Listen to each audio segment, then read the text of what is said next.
Assalamualaikum warahmatullahi wabarakatuh. Kami dari kelompok 14 mata kuliah riset operasional di sini akan menjelaskan tentang model simulasi dan analisis antrian. Sebelum masuk pada materi, perkenalkan nama saya Muhammad Faris Afif Putra dengan NIM 095. Nama saya Nalika Hermanto, NIM 085. Nama saya Laura Nafisa Haryani, NIM 101. Dan pada materi yang pertama ini akan dijelaskan oleh teman saya, Laura. Silahkan. Model simulasi. Model-model deterministik seperti model pemrograman linear, model antrian, atau model-model analisis keputusan memiliki nilai-nilai harapan atau rumusan-rumusan yang jelas. Contoh, sama dengan M kali A, Z sama dengan 3x1 plus 2x2, dan lain-lain. Kondisi nyata kadang tidak disederhanakan dengan model atau demikian atau rumus-rumus yang sudah ada. Sistem yang rumit tersebut perlu dimimikan antara lain melalui pendekatan probabilistik sedemikian rupa sehingga peluang-peluang kejadian suatu nilai dapat diduga. Pada kondisi demikian, model simulasi dapat diandalkan untuk mendapatkan solusi yang tepat. Proses Monte Carlo. Sebagian besar model simulasi merupakan model probabilitas. Simulasi sering dijalankan dengan memilih angka secara acak atau random dan distribusi probabilitas. Tujuan dari pengguna angka ini adalah untuk mendekati variabel acak yang sering menyulitkan dalam menyelesaikan sebuah model secara analitik. Teknik memiliki angka secara acak dan distribusi probabilitas disebut dengan Monte Carlo sampling. Monte Carlo bukan merupakan jenis simulasi atau simulasi probabilistik, tetapi teknik yang digunakan dalam simulasi.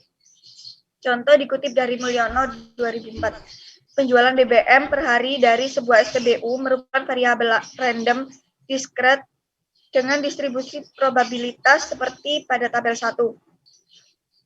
Proses Monte Carlo akan memunculkan variabel random melalui sampling dari distribusi probabilitas.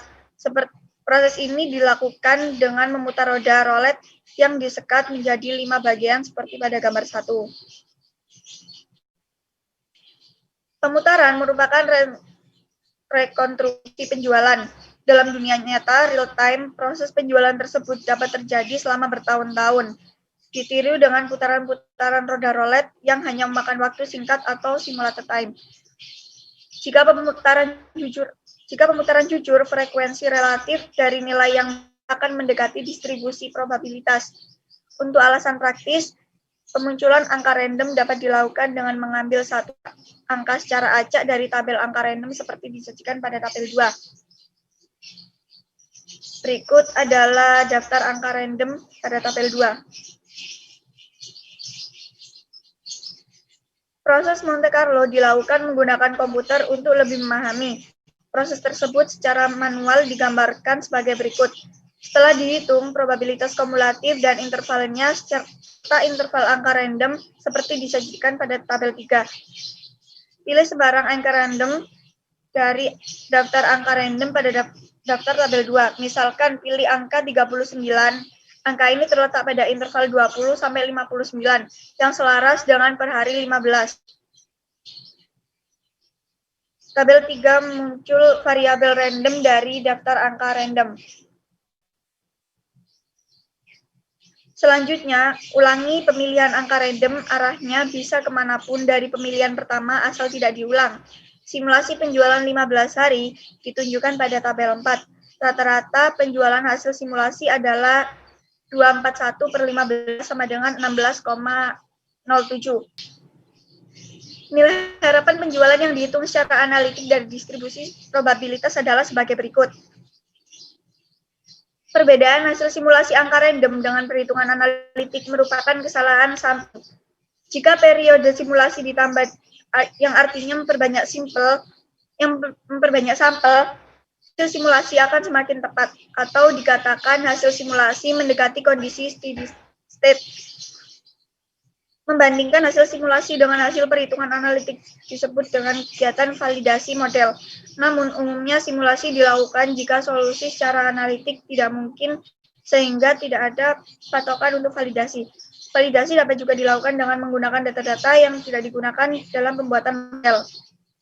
Berikut adalah tabel simulasi penjualan 15 hari. Tentang angka random. Angka random selalu dibutuhkan dalam setiap simulasi probabilistik untuk menentukan nilai variabel random. Angka random pada tabel angka random diciptakan dengan menggunakan teknik numerik sehingga bukan merupakan angka random murni, tetapi pseudo random numbers. Angka random murni hanya dapat diciptakan dengan proses fisik seperti pemutaran roulette, penarikan kertas undian, dan lain-lain. Namun tentu saja kegiatan fisik tersebut kurang praktis sehingga menggunakan angka random lebih kemungkinan, terutama untuk simulasi menggunakan komputer. Validitas simulasi dapat terpengaruh dengan menggunakan angka random yang tidak murni. Oleh karena itu, angka random harus memiliki karakteristik. 1. Memiliki distribusi seragam, artinya setiap angka memiliki kesempatan yang sama untuk terpilih. 2. Teknik numerik untuk menciptakan angka random harus efisien, artinya proses berjalan cepat dan murah, dan angka yang telah muncul dapat muncul lagi setelah periode lama. 3. Urutan angka random tidak menunjukkan pola tertentu.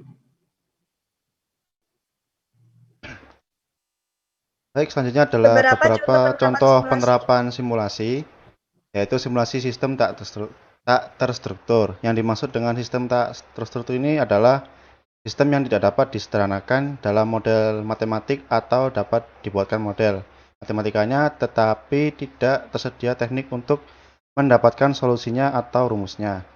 Contoh berikut dikutip dari Mulyono 2004. Sebuah posko keamanan menerima panggilan darurat sebanyak 0 hingga 6 per hari dengan distribusi probabilitas seperti disajikan pada tabel 5. Petugas keamanan membedakan setiap panggilan ke dalam 3 kelompok, yaitu ringan, sedang, dan berat. Jenis kelompok menentukan jumlah petugas yang akan dikirim untuk membantu.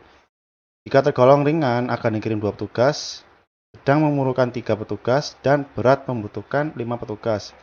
Distribusi probabilitas menurut kelompok seperti pada tabel 6.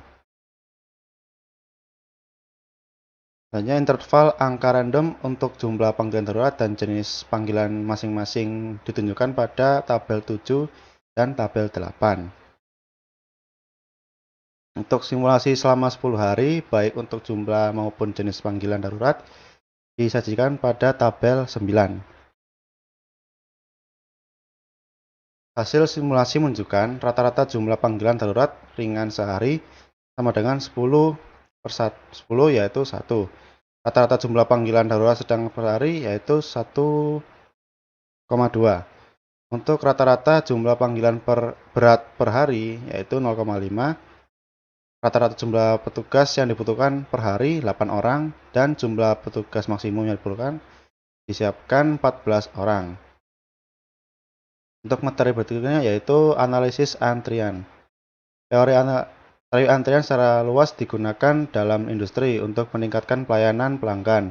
Sebagai contoh, pada supermarket, bank, dan rumah sakit. Dalam pasar ekonomi, pelanggan yang mendapatkan pelayanan yang kurang akan pergi ke tempat lain.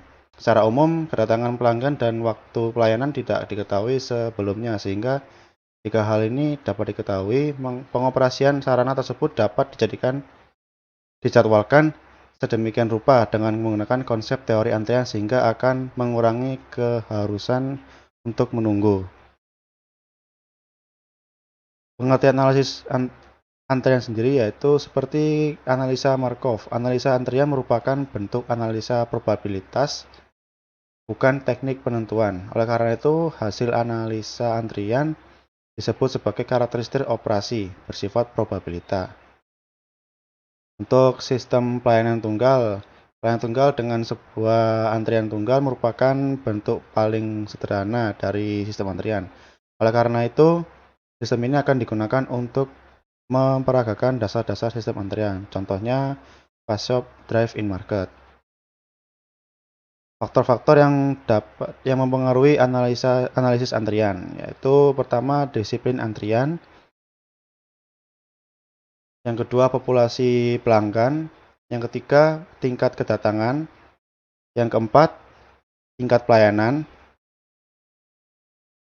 Dan selanjutnya menentukan yang mana dari sistem antrian berikut ini yang merupakan model pelayanan tunggal dan model pelayanan ganda. Lanjut ke antrian pelayanan ganda. Sistem antrian pelayanan ganda adalah baris antrian tunggal yang dilayani oleh lebih dari satu pelayan. Bagian pelayanan pelanggan Toserba Big Department Store memiliki satu ruang tunggu di mana di dalamnya kursi-kursi diletakkan panjang dinding. Untuk membentuk satu baris antrian, para pelanggan datang ke tempat ini dengan pertanyaan atau pengaduan atau untuk menjernihkan masalah yang berhubungan dengan tagihan kartu kredit. Selanjutnya akan dijelaskan oleh teman saya, yaitu Afif. Oke, selanjutnya adalah kasus Fast Shop Market. Fast Shop Market memiliki satu tempat kasir dan satu pegawai yang bertugas mengoperasikan mesin kas pada tempat kasir tersebut. Dalam sistem antrian ini, kombinasi antara mesin kas dan tempat kasir atau disebut server atas pelayanan, para pelanggan yang menunggu giliran pada tempat tersebut untuk membayar barang, belanjaan membentuk suatu barisan atau antrian. Konfigurasi contoh sistem antrian ini ditunjukkan seperti penggambaran di bawah ini. Faktor-faktor terpenting yang harus dipertimbangkan dalam melakukan analisis sistem antrian seperti yang dapat pada penjelasan di atas adalah 1. Disiplin antrian, 2. Sifat populasi pelanggan, 3. Tingkat kedatangan, dan 4 adalah tingkat pelayanan. Contoh studi kasus,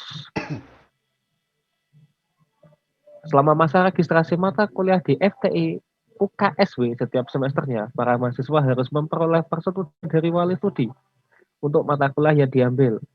Untuk perwalian, mahasiswa FTI dengan wali studi MA Ineke Pakereng MKOM dilakukan selama 1 minggu menjelang SIA SAT. Tingkat kedatangan mahasiswa ke kantor Ibu Ineke adalah 28 mahasiswa per jam. Ibu Ineke membutuhkan waktu rata-rata 2 menit untuk menyetujui setiap rencana studi yang diajukan para mahasiswa. Nah, dari studi kasus di atas kita bisa pecah jadi analisis beberapa, yaitu sistem antrian tersebut merupakan sistem antrian tunggal.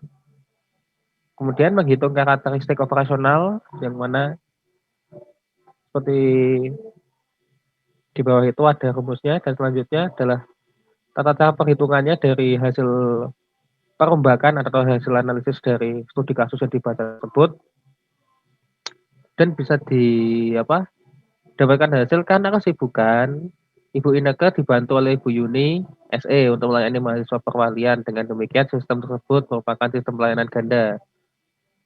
Nah, untuk lebih jelasnya lagi bisa dilihat di bagian akhir di mana ada bentuk coretan tangan dari hasil perhitungan.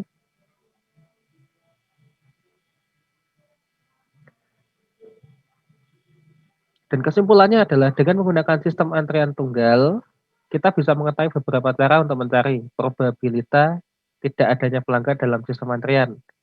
Terdapat N pelanggan dalam suatu sistem antrian, pelanggan secara rata-rata dalam sistem antrian, pelanggan secara rata-rata dalam baris antrian, waktu rata-rata tiap pelanggan dalam sistem antrian, waktu rata-rata tiap pelanggan dalam baris antrian, probabilitas pelayan akan sibuk dan pelanggan harus menunggu, probabilitas pelayan sedang tidak sibuk dan pelanggan dapat dilayani. Sehingga dengan adanya dua sistem antrian tersebut, antrian tunggal ganda bisa memudahkan kita untuk mencari atau menghitung nilai-nilai yang dibutuhkan sebagai informasi. Dengan menggunakan rumus-rumus yang ada dan juga menggunakan software QM for Windows. Sekian presentasi dari kelompok kami dan mohon maaf apabila ada kekurangan dan salah dalam penjelasannya. Kami akhiri. Wassalamualaikum warahmatullahi wabarakatuh.